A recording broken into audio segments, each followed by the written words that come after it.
Hello，央视网文娱的朋友们，大家好，我是华晨宇。感觉就是因为只结束2天，其实我还在回味当时的感觉，对，还没从那个演唱会后遗症走出来。因为看到就是重庆站结束的时候，你有发微博说就是当时说下一站就是你北京了，然后仿佛回到28岁那一年嘛，是哪一刻让你觉得回到这个28岁那一年？一个是刚上台的那一刻，还有就是中间有一个弹钢琴伴奏的时候，全场大合唱的那一刻。18年的时候在那个鸟巢开演唱会，也是我人生第一次开体育场，现场有弹钢琴，就是我弹伴奏，然后全场人大合唱，然后那个感觉就是很震撼的。因为我第一次站上鸟巢的时候是18年嘛，18年的9月8好像是，然后又回到鸟巢，并且还是在同一个日子的话，我想说是不是可以给大家一点点小小的惊喜。就是我其实是比较喜欢和歌迷一起去互相准备一些小心思，对，就因为我每一场都会在思考说，哎，我们要不要给歌迷准备点什么小的一些心思啊，就是有一些好玩的地方给大家。其实主要还是因为我们这个4面台，就是体育场这个4面台，我觉得在体育场里面开演唱会，我觉得对音乐性上面来说是可以要稍微做的可以更多一些的。那我就想说，那其实我有很多音乐适合把它做成跟国风来去相结合，然后可以做一点创新吧。对。那我看到就是有很多一些民族的乐器嘛，这个筹备过程当中有没有就是觉得哪个乐器比较难上手，或者学习一些新的乐器？其实我有去跟老师去学那个笛子啊，这些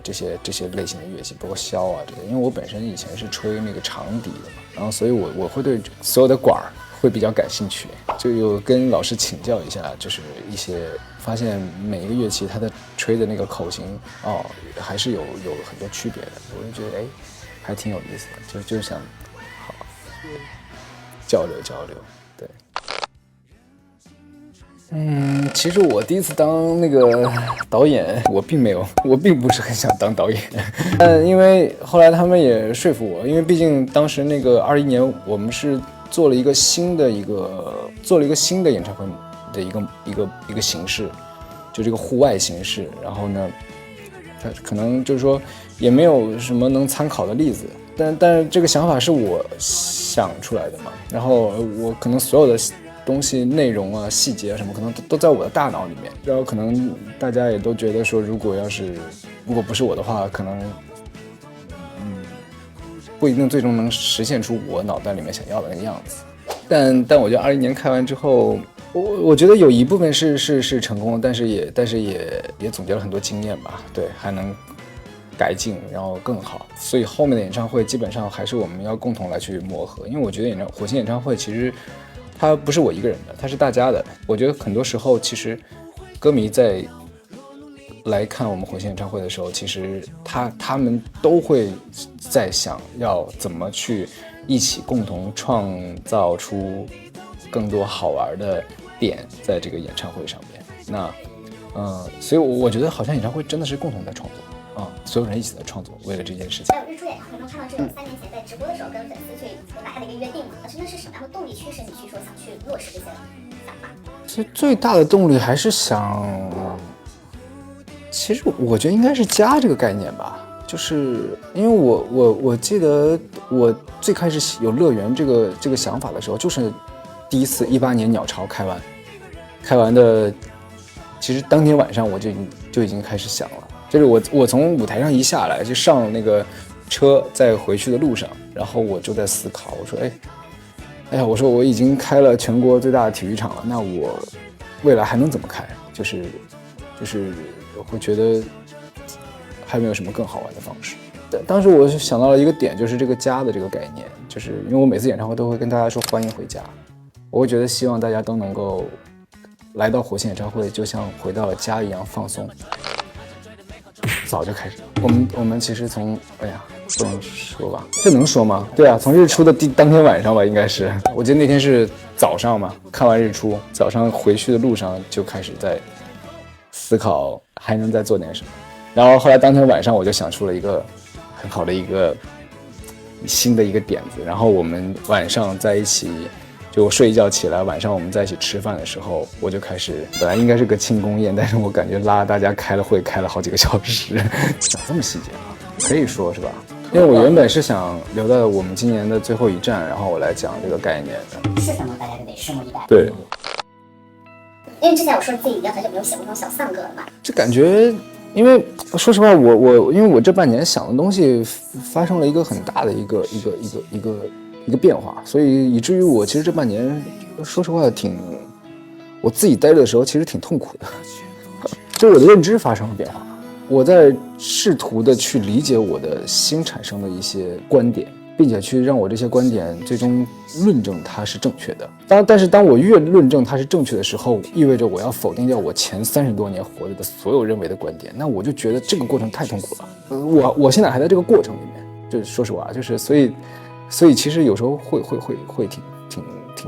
挺挣扎的，但这个不是坏的东西啊，对，它不是个负面情绪，它是一个让我觉得是我再去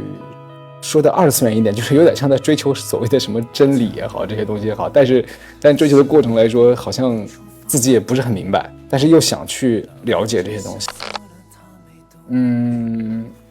其实我的六专都是我很早之前就开始创作了，就是我会挑一部分的音乐来看是不是能否对这个外界是有影响的。就比如说，我遇到了某一些事情，如果产生了困惑或者是挣扎，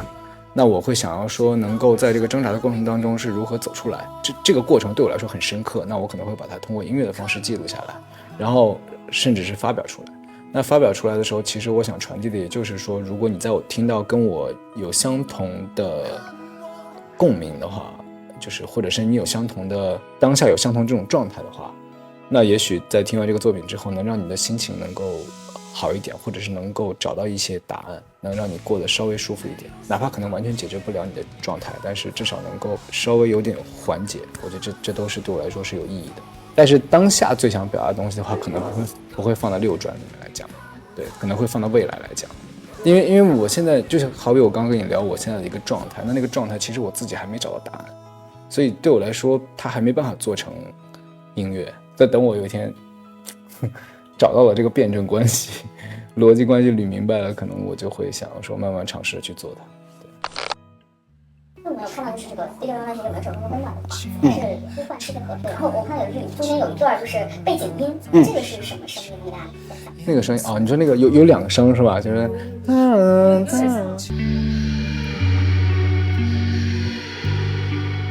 有点像金鱼嘛啊，那个是我自己的声音，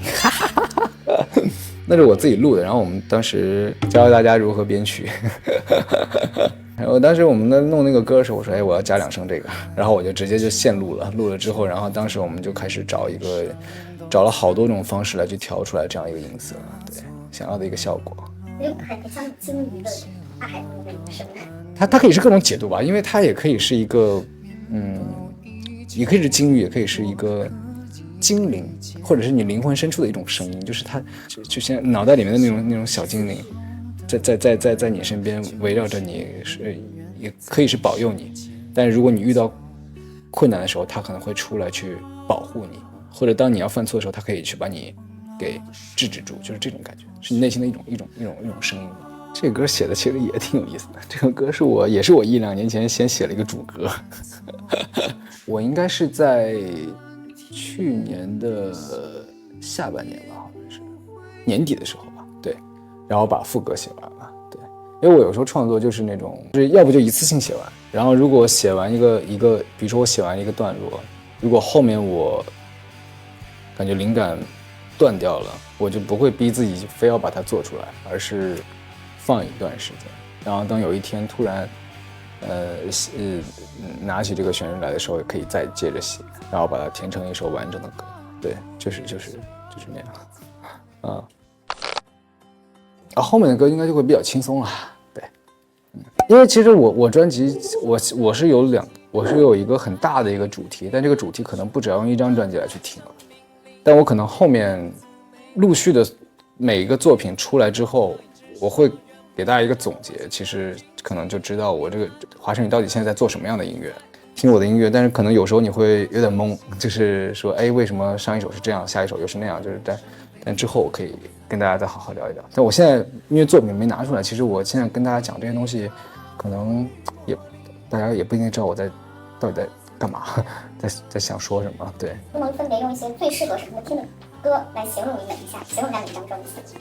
这个问题有点难到我了，我好像没思考过这个问题。我的音乐到底适合什么样的人听？我觉得我的音乐好像不是应该是，如果你能品得懂的话，你就能在里面找到很多的乐趣，是这种状态，无关你现在当下在做什么。